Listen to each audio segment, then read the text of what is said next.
Hello YouTube family, welcome back to the channel. I'm Gary, and on today's video I am going to be finishing Mead #1. Just to give a little recap, that is the traditional Mead. If you recall, to clarify it, I put bentonite in it. Unfortunately the bentonite didn't work. It was really cloudy still, so because I had such a good experience with the sparkaloid on Mead #3, the raspberry mead, I went ahead and put that in there just to try it too, and lo and behold, it really did a great job. Look how clear that is. There is a bunch of sediment in the bottom. Again, that's because of the 3 pounds of honey and everything else that we had used. So to finish it, today I'm gonna rack it. So I'm gonna rack it from this container into this one and try to not get any sediment in there, at least as little as possible. Then I'm gonna back sweeten it with honey, just to make sure that I get it to the sweetness, or the desired sweetness that I'm trying to go for. Again, I want to go for sweet, so I'm looking at probably adding about 12 ounces of honey, but we'll see. And then finally, I'm gonna bottle it. So let's go ahead and get started.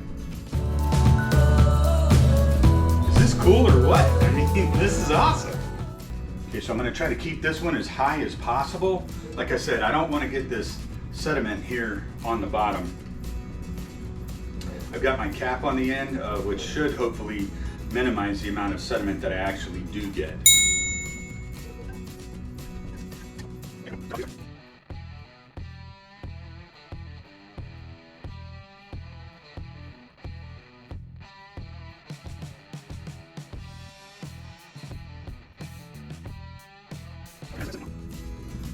I think I'm going to call it and just go with that.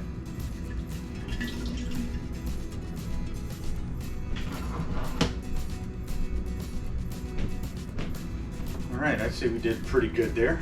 Not too bad. Got the majority of the brew. I'm going to go ahead and get this ready so I can go ahead and back sweeten it. But first thing that we need to do is we need to do a taste test, figure out where we are.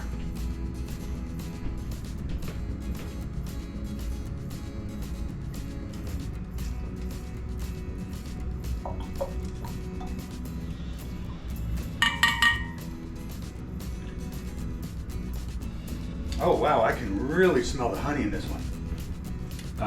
So overall, right here at the start, I'm really pleased.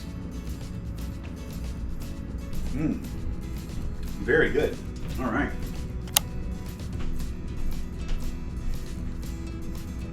So I'm going to get this ready to back sweeten now. Need my scale. I have my measuring cup. And I have the honey that I'm going to use. And I have my mixer here with my drill. This thing is awesome. Okay, and I've got my spatula here to help scoop the honey. Okay, first set, we're gonna go with 4 ounces. All right, that's our 4. Here we go.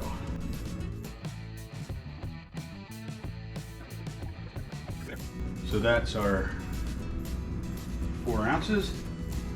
Let's stir it.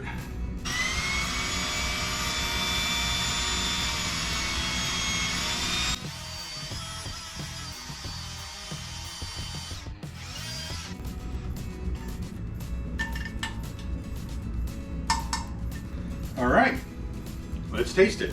I'm hoping Jerry's going to be able to make it so he can taste this too. Oh yeah. Yep, definitely more honey.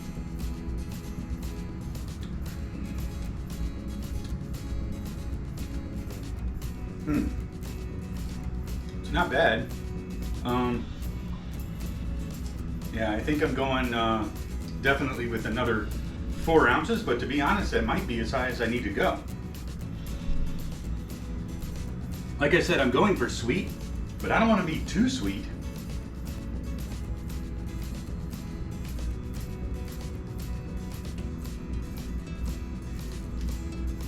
All right, that puts puts us at 4 ounces.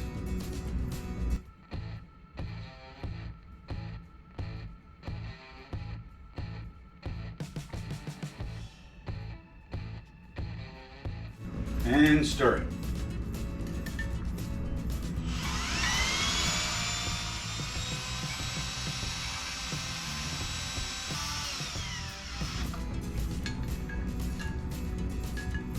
And taste.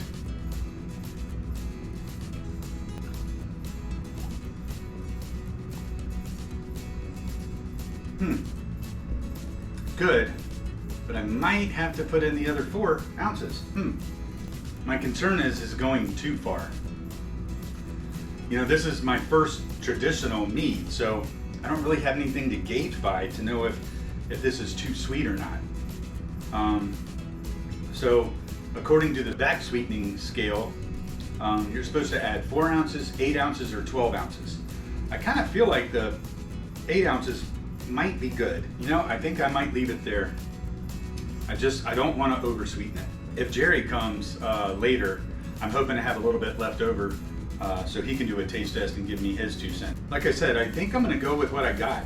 I can definitely get the honey flavor, and the longer that it sits, the better it's going to be. It'll really smooth out.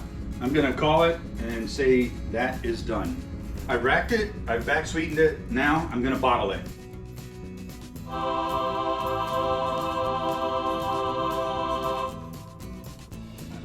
This is a bottle I actually got from Jerry. Pretty cool looking bottle there. And again, this is one that I got from my mom. I'm going to be putting a cork in that one. So the one in the blue bottle, I'm planning to save that one and try that in a year. So we'll see if we can wait that long.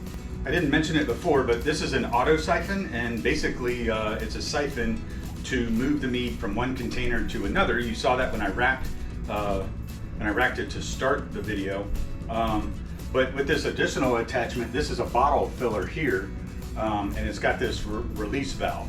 So basically you get the siphon going, and then you put this in the bottle, you do the release valve, and that allows the mead to fill the bottle up. And when it's done filling, or it gets to where you want it, you just lift it up and it'll stop it. And then you can go from bottle to bottle.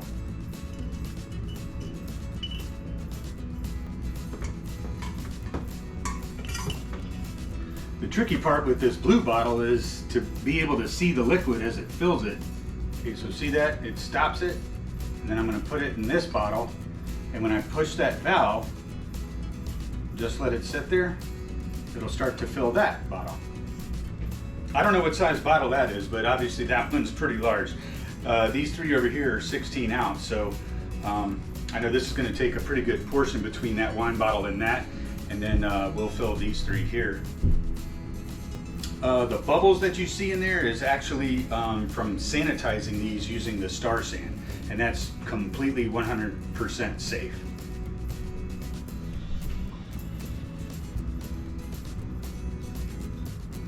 All right, got that one maxed out.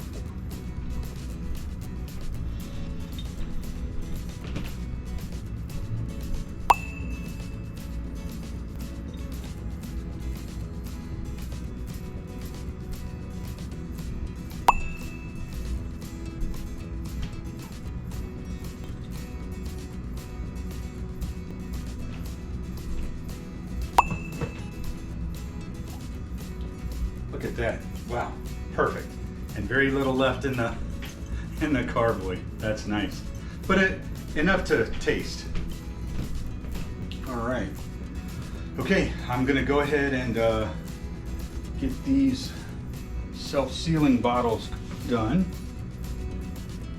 And that's pretty cool because I don't know if I showed it before, but basically you take this top and then you set it right on top here, and that's where the seal goes. And then you just kind of push it down with your finger, and then you take this clasp and it seals. So that one's done. Let me get these other ones squared away.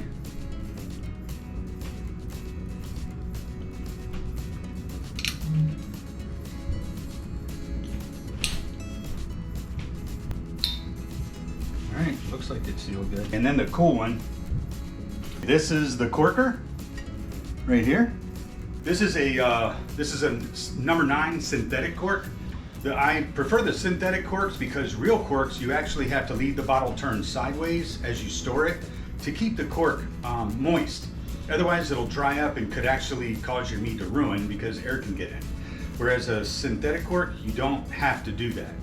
So in a nutshell, the way this works, and it's really awesome, this will fit just about any bottle. So you set this right here, put that right there, and it holds it pretty tight for you. I've only done this one time, by the way. So I've got my synthetic cork, you put it in this here. This thing actually squeezes the cork, and then this post actually pushes the cork into the bottle. And then you just slowly pull this down and push the cork in. All right, let's see how it turned out. Well, look at that.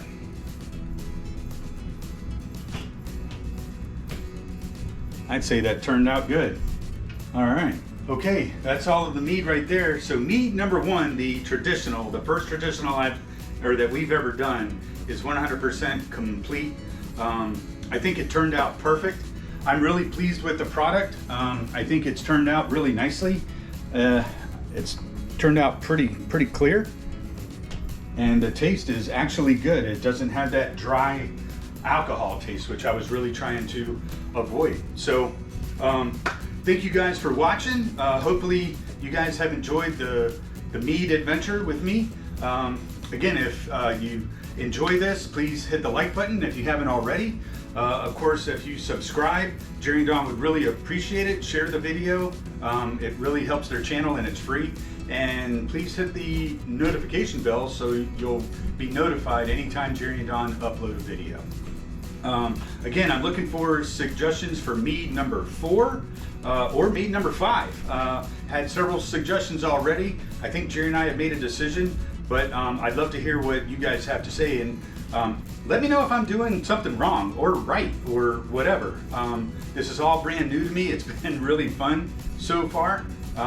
And I'm open to any suggestions or any comments that you guys might have. So anyway, that's it for this video, and we'll see you on the next one. Actually, I have a surprise guest who's able to join me. So actually, as I said before, Jerry was supposed to come and meet me to do this, and he just arrived. So I have a little bit left over. Come on in, bro. I have a little bit left over, and I wanted to get his opinion for the taste test of the final product. So come on over here, man. What do you think? The color looks great. I mean, it looks like me. It does, right? yeah. And that's what we're going for. Yeah. So it doesn't smell alcohol-y, whatever word you need to use. Dry. It doesn't Dry. smell that way at all. It has a very slight hint of honey to it. It smells very smooth, very mild-like. Yep. But it's sweet, not overly sweet. Okay, good. It's smooth. That's really good, man. Yeah, I think it really turned out well. So I haven't told Jerry anything that I've done. Instead of adding 12 ounces of honey like I was planning to make it sweet, Yeah. I only needed to add 8. Well, that's good. So 8 ounces, you know, in my opinion, tasted really good. Do you feel Yeah. the same way? Yeah. Do you think I should have added the 12, or would it No, have it been would have over-sweet? been way over sweet. Okay, it should mellow out and get smoother, and Okay. it might get a little bit sweeter. Okay. We started it July 29th, and it is now September 11th. So it took about 6 weeks. Yeah. Hey guys, this isn't the last batch that we're doing. We're going to do several more batches, and Gary is going to keep documenting that on video, so stay tuned for more videos. We have a flavored mead in mind that we're probably going to try next, so make sure that you guys stay tuned for that. But if you guys like this video, give us a thumbs up. Don't forget to hit that subscribe button. It's free and it really helps our channel grow. And hit that notification bell so you're up to date on all of our upcoming videos. But thank you guys so much for watching, and we will see you on the next one. This is really good. Yeah, you like it?